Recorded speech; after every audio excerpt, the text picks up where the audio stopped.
อีกหน่วยงานหนึ่งที่ว่าสังคมบ่เห็นค่าและบ่ค่อยให้ความร่วมมือแต่ว่ายามสิเป็นสิตายมาแล้วเอิ้นเขาและแต่ละคนเวลาเกิดเรื่องขึ้นแล้วคือบ่โทรหาเขาคือบ่โทรหาเขาโทรหาพ่อมึงหยังก็คือกู้ภัยกูถามใจเล็กๆของแต่ละคนมีบักใดอีใดแน่เคยมีจิตอาสาแบบอีหลีอีหล่อแบบนี้ไหมแต่ละเดือนนี่กูต้องบริจาคให้กู้ภัยเดือนละ50,000 กีบบริจาคหลายเดือนละ10เดือน500,000ปีหนึ่งบริจาค600,000 กีบต่อปีมีอีห้าเลยบักห้าอะไรในเหตุบัดยามสิเป็นสิตายมารถต่ำกันอยู่ใส่กระยาปุ๊บโทรหากู้ภัยไหมโทรหากู้ภัยไหมอันดับหนึ่งของหัวมึงคือกู้ภัยแต่เวลามีเงินมีคำมึงบ่เคยคิดถึงกู้ภัยเลยบ่เคยมีจักเถื่อว่าโอ้ยเงินเดือนออกโอนให้กู้ภัยก่อนแล้วบัดนี้กู้ภัยเองก็เฮ็ดเวียกรถกู้ภัยฮะนะเห็นจอดเรียนลาบๆ5-6 คันฮะนะสตาร์ทได้ฮอด2 คันบอกกูถามก่อน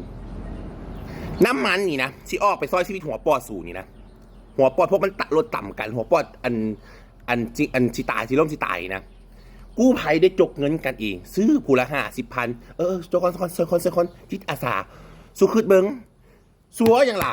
ขนาดสุนังสแตกเบียร์น้ำกันนี่นะเบียร์มดจกเงินซื้อเบียร์สูยังจกยากอันนี้เขานั่งอยู่เฮือนละล่ากันได้แต่เขาว่าเป็นอาสากู้ภัยมีคนโทรมาปุ๊บฮัลโหลกู้ภัยปะซอยเนี่ยรถต่ำกันให้สิปุ๊บในกรณีนี้คันมึงว่าโอ้น้ำมันมืดโอ้ยคอยหู้อยู่น้ำมันจะเหมือนนะเติมแล้วค่อยจ่ายดอกคันกู้ภัยว่าจังสิกู้ภัยผิดได้ว่ากู้ภัยบ่มีจรรยาบรรณบ่มีจิตอาสา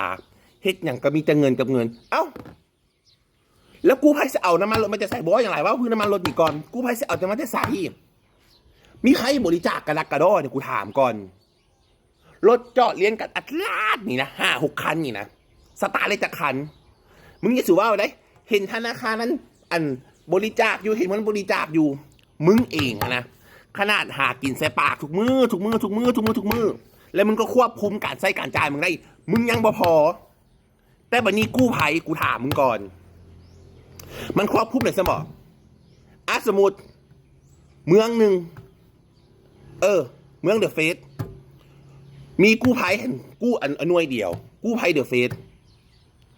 พัดเกิดอุบัติเหตุ3-4 บอนรถตู้2 คัน3-4 บอนให้กูไปทางไหนก่อนกูถามก่อนให้กูไปทางไหนก่อน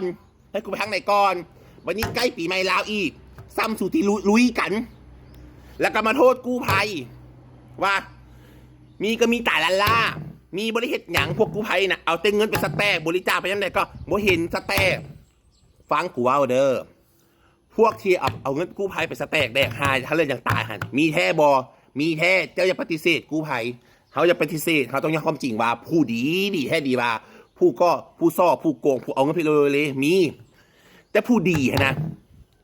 มันบ่ค่อยเป็นข่าวมันผู้ซัวเป็นข่าวแล้วบางนี้ผู้ดีมันน้อยผู้ซัวมันหลายมึงเสือบอกกู้ภัยจะระเหือนะโชว์หากันเหตุเกิดจากนี่สตาร์ทเบิ้งน้ำมันขีดแดงอะไรสุน้ำมันขีดแดงมายกใส่การพูละ50มา10ไปปั๊มน้ำมันแต่กี้ปั๊มน้ำมันทันซอยกู้ภัยเด้อแต่วันนี้กูหัวสีซอยบอสแต่กี้นี่เกิดเหตุเกิดอย่างยากกู้ภัยนี่มาเติมรถ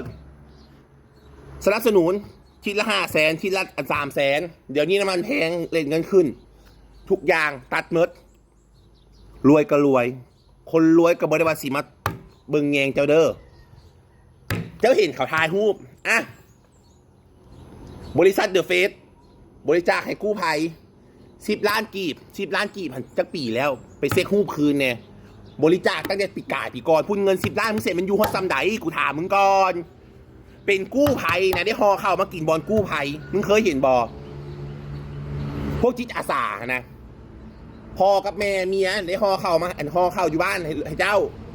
เลิกเรียกและแทนที่จะสิได้หักคอยเมืองเฮือเมืองซานบอลไปนั่งท่ารถกู้ภัยไปนั่งท่าอยู่บนหน่วยกู้ภัยไปนั่งท่าว่าอันที่การสิเกิดยังขึ้นก็ได้ไปแล่นไปมันกลับมามุ้ยให้ย่องคำเว้าปลอบใจตัวเองหน่วยกู้ภัยปลอบใจตัวเองสิแล้วเขาให้ดีเขาสิได้ดีดอกเขาให้ดีเขาสิได้ดีดอก